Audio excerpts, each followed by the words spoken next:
So it's a great pleasure to introduce Matthew Pickering. When I was a medical student, complement was a subject that completely passed me by. I thought it was just really for really clever people, and some of the people who taught it were really clever, but they didn't make it easy to understand. Now I've got a bit older, I realize that complement is not so difficult, but what Matthew is an expert, a world expert on complement, what he has a unique skill at doing is making complement easy for people to understand. So I'm delighted he's come to speak to us about what is complement and what does it do. Thanks, Matthew. So thank you very much. It's a real pleasure to be here. Can I just go off-piste like Mark did? And for the non-experts in the audience, just put your hand up if you understand what complement is. Okay, so we have one. So my son, who I practiced this talk on, said, you ought to do this at the end as well, and that'll tell you whether or not you've been successful. So like Sally did with hemolytic uremic syndrome, I think it's good to go for a definition. So let's start with a definition of complement. And this is the Oxford Dictionary definition of complement.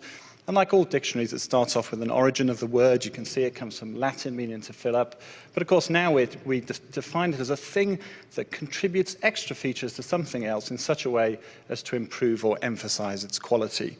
And here's the example they give. Okay, local ales provide the perfect complements to fine food. And of course, that's not what we're here to discuss today, unfortunately. But they go on to give the scientific definition.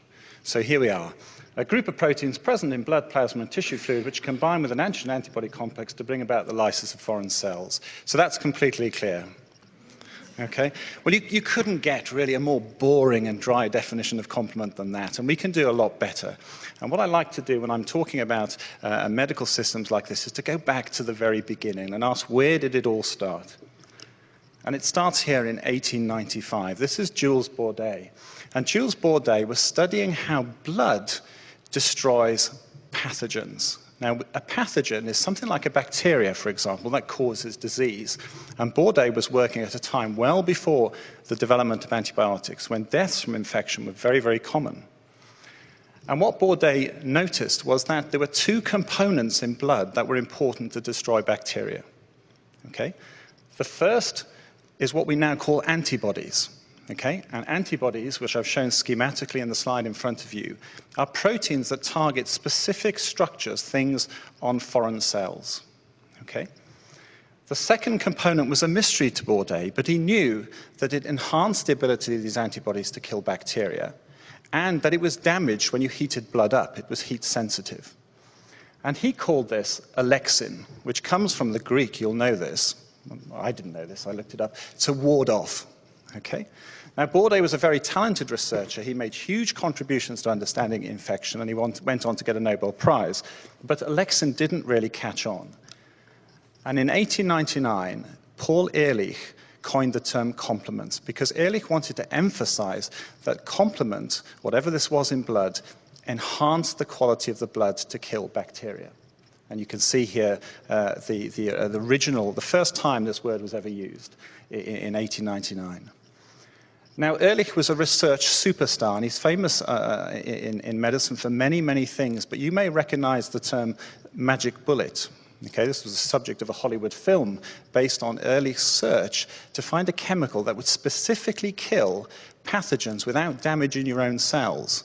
Okay, and he achieved this after many, many years. He found a chemical that would kill the organisms that cause syphilis. Okay? And we'll come back to that concept of magic bullet at the end of the talk.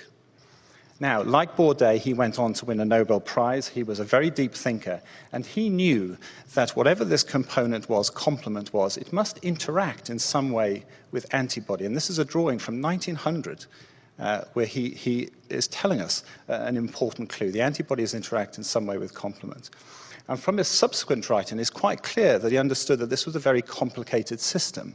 And it would not have been a surprise to him that it would take us many, many decades to unravel the complexities of complement. Okay?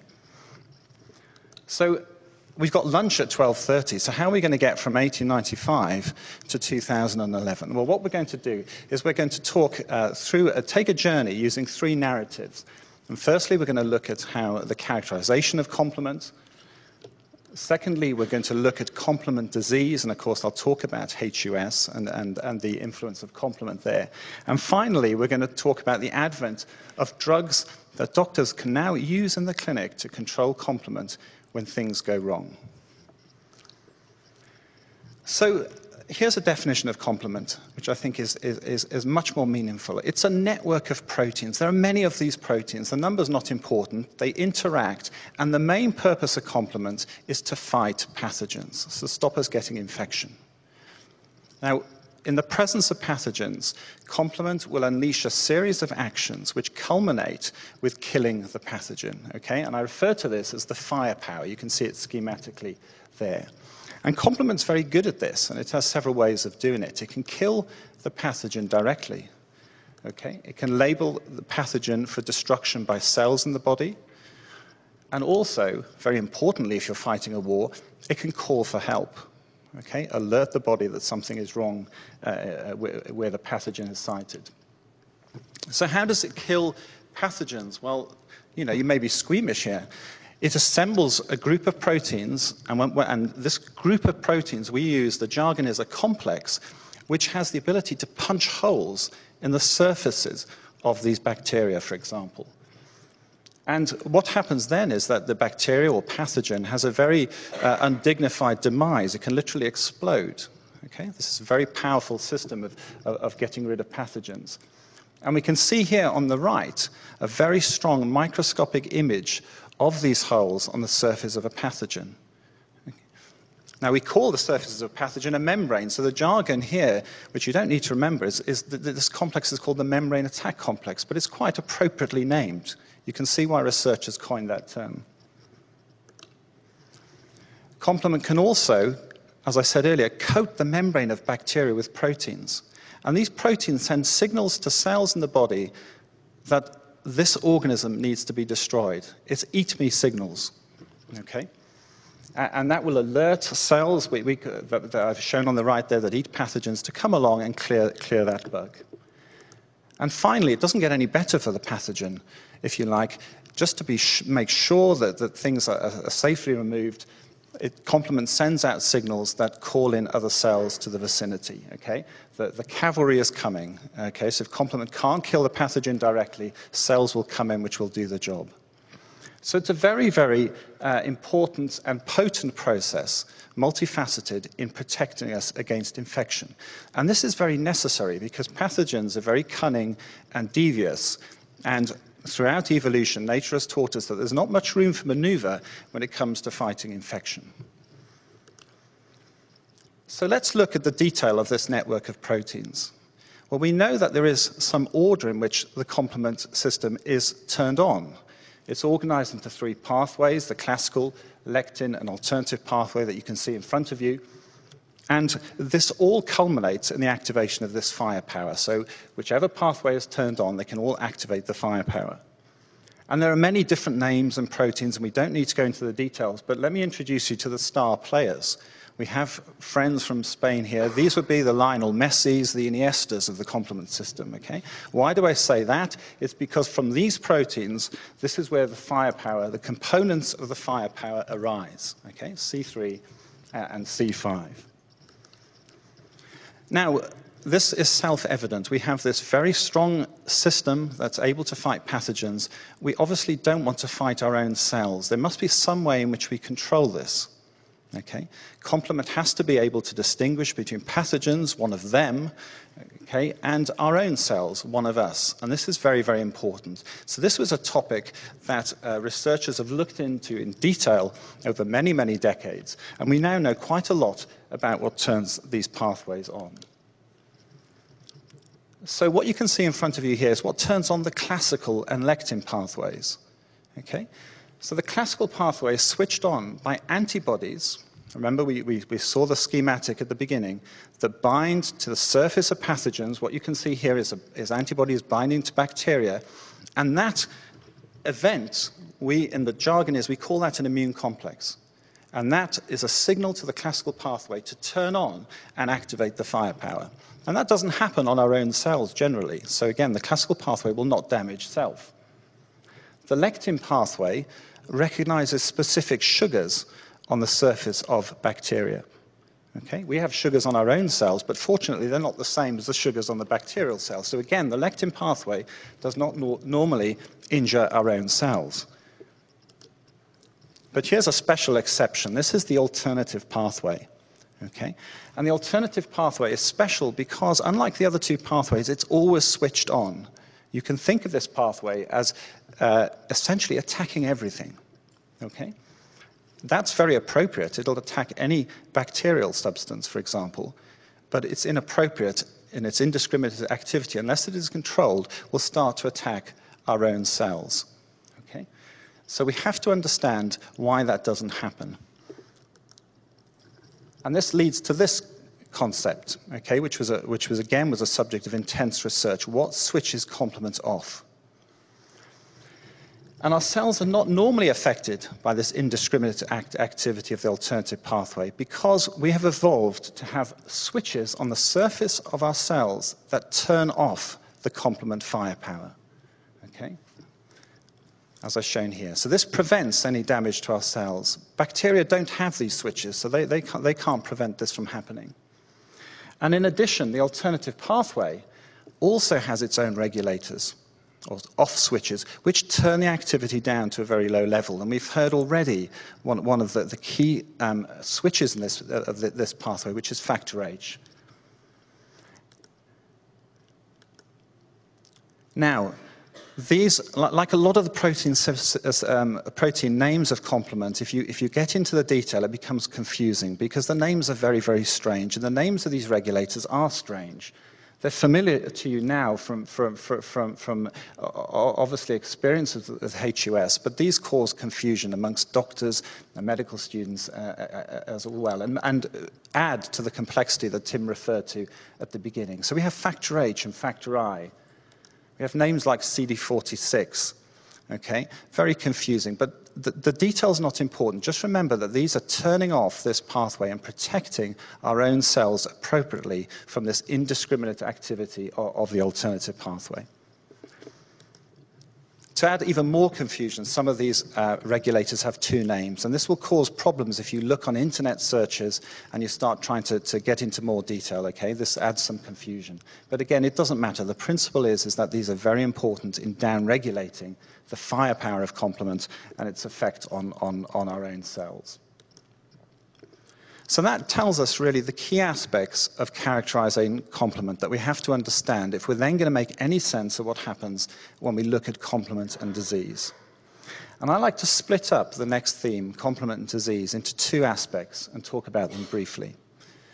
The first is, if you can't turn on one of those pathways, something's happened, you're missing a protein, you're born missing a protein in, for instance, the classical pathway, you can't turn on the pathway.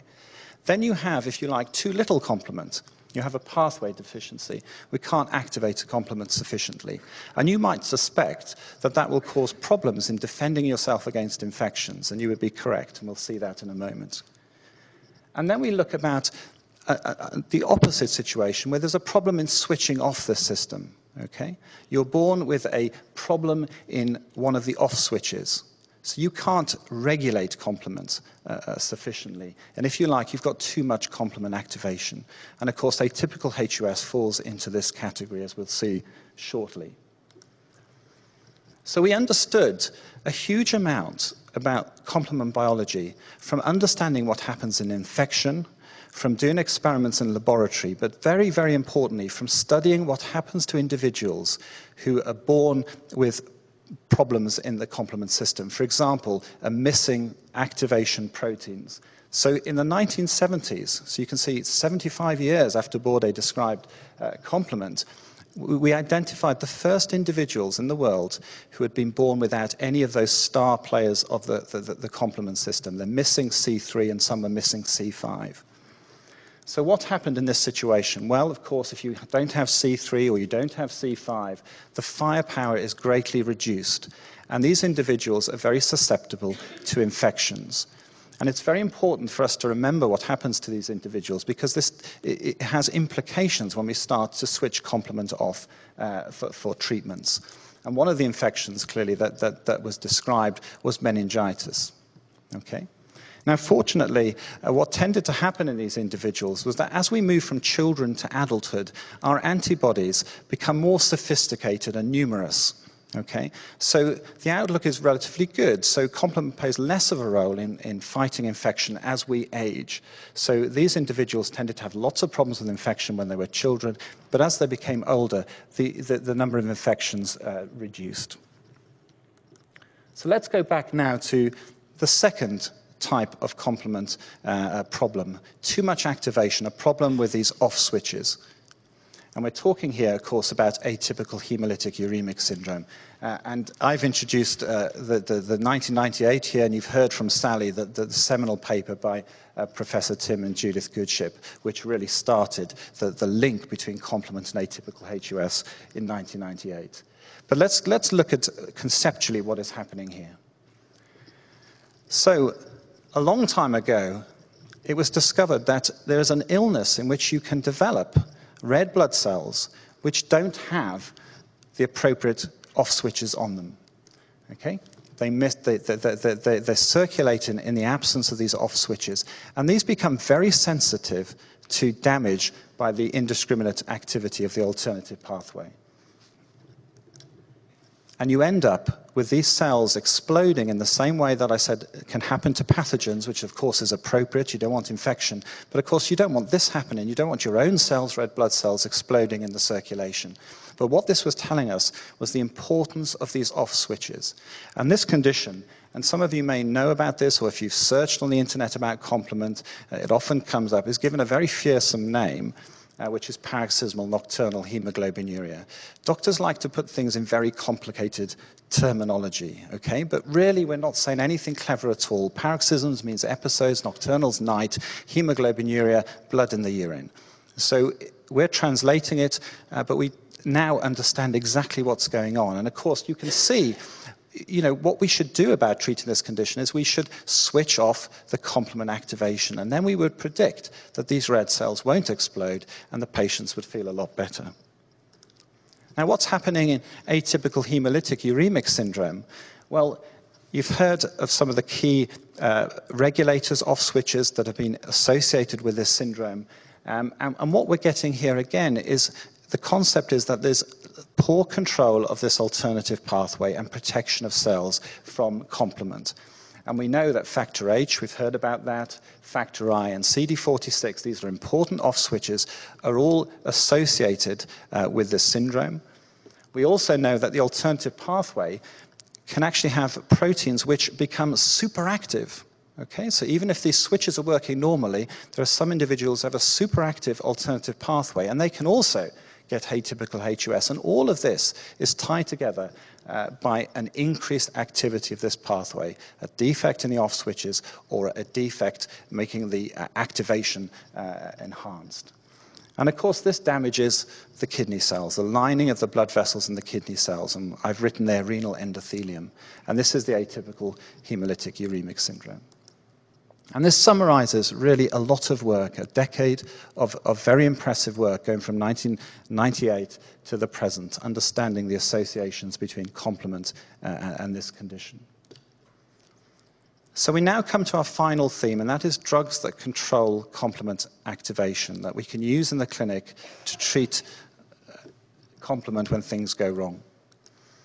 And of course, let's go back to the schematic where we look at the star players, the C3 and C5, that unleash the firepower that is appropriate in the presence of a pathogen, but not appropriate on our own kidney cells or on our blood cells. And of course, these are C3 and C5. Eculizumab, and a lot of you would have heard of that, is a drug that blocks C5. And it's very, very good at reducing the firepower of complement. And I hope you can begin to see why now, because if we take away C5, we take away 2 of the components of the firepower. Okay? And this has been shown and has been used since 2007 in individuals with that red cell disorder to stop red cells from getting damaged by complement successfully. And you can see here on the right a picture of eculizumab, it's called Soliris, and you can see the words, the first medication specifically indicated to treat individuals with PNH. okay, because this is a logical treatment that has been based on understanding what was going wrong. Okay? And of course, that's 2007, the use of eculizumab for PNH. And what we're going to hear about later on is the use of this agent in 2011 for the treatment of HUS. Okay. So I finish on a very optimistic note. I think that over the last 100 years, we have unraveled a lot of the mysteries of complement, and Jules Bordet and Paul Ehrlich would be very impressed with our progress. However, if you recall the magic bullet concept, Ehrlich's strive, his research strive to try and find chemicals that would specifically kill pathogens that caused infection without damage in host cells. Okay? And you remember, he was successful. He achieved this magic bullet to kill organisms that cause syphilis. I think he would find it fascinating that we've used much the same approach, okay, to devise an agent that specifically targets one of the key components of the complement firepower. There are many more of these agents in development, and the future for individuals with atypical HUS is very, very bright. And I'll finish on that optimistic note. Thank you for your attention.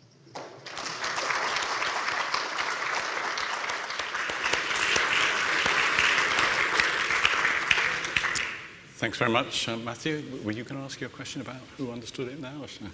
Ah, yes. So hands up if you feel that you understand complement now.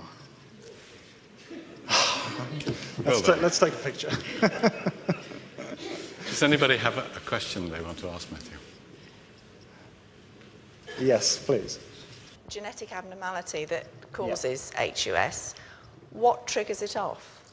Because my symptoms developed in my 50s, but I must have been born with it. Yes. That's an excellent question. And what we know is that there's a very fine balance in the regulation of complement, and almost certainly what can happen. And we think, for example, in infection episodes, the kidney can become more susceptible to this imbalance. So this is not a full-blown situation that develops as soon as you're born, clearly. Okay, but is really triggered by other events. And there's probably a very interesting interaction between infection, episodes of infection, and the development of the syndrome. And you can see that that may not surprise you because of the close link between complement and its fighting infection, okay, and what we know about complement damaging the kidney lining in the syndrome. Does that mean it would have come by way of a virus? Potentially that is possible, but it's much more likely that bacterial infections can cause what we call inflammation in the body. You can clear the bacterial infection, but you become, if you like, just a bit more primed to the sensitive effects of complement. So we know that from a lot of the studies that have described courses of HUS, that many of them appear to be preceded by episodes of infection or illness. And some of those, it's very hard to know exactly what causes that. And you're right, it could be a virus, it could be a bacteria. In most cases, we just don't know. Can I just say that when Jana became ill in Switzerland, I had a cousin whose son in his 20s became ill. And as Dr. Goodship will know, that they did a study into our family because we all went and had a blood test to see if we had this particular gene. And it was identified in our family. And I think what was interesting was the amount in the family that actually had the gene. I've got 4 brothers as well, and out of the 5 of us, there were 4 that had the gene, the defective gene. And with our own family, we had 2 children before the 2 we lost. We had 2 boys and we had Becky. And in our family, there were again 4 out of the 5 that had the gene. So we aren't all affected, and what triggers it off, I think, is just absolutely amazing. Yeah. There's no explaining. And if I tell you that my father had the gene, his blood was taken by Dr. Goodship in the 90s, and he had the gene. He lived to be 94. And the previous generation, if you looked at that, there were 10 born in that family. And if you looked at that, there were possibly 2 that died. One was, when he died, had no red blood cells in his body, and the other one had Bright's disease, which was a kidney disease.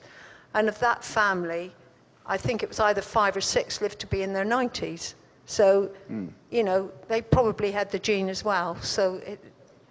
But they carried it all their lives, and nothing ever triggered it off. So it's incredible, really. Yeah. Yep. Hi. Has any work been done to understand exactly how CFH behaves when it's mutated, and how each mutation in each SCR actually manifests itself? There's a huge amount that's been done looking at the effects of these mutations in HUS, and specifically trying to understand we would call it, I'll use a jargon here, we would call it the molecular pathogenesis, what precisely is going on. And what we know is that these mutations in HUS interfere with the ability of factor H to bind to surfaces like the kidney, okay?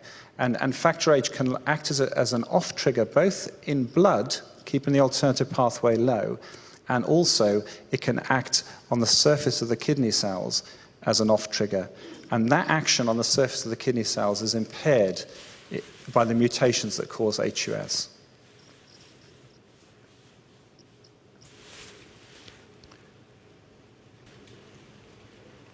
Sorry, just one more on that point then. The factor H that's free-flowing in products like Octaplas, does that act in the same way as a person's own factor H? In other words, does it still recognize self-cells? The answer is yes. Octaplas contains most complement proteins, all in their active state. So we've used this not only, it's not only been used, if you like, to give back functional factor H, but we've also used this to replace proteins that are deficient in these rare individuals, C3, C5 deficient individuals, for example. So yes, Octaplas contains functional complement system. At the back. I'd like to thank Matthew again. Thank you very much, Matthew.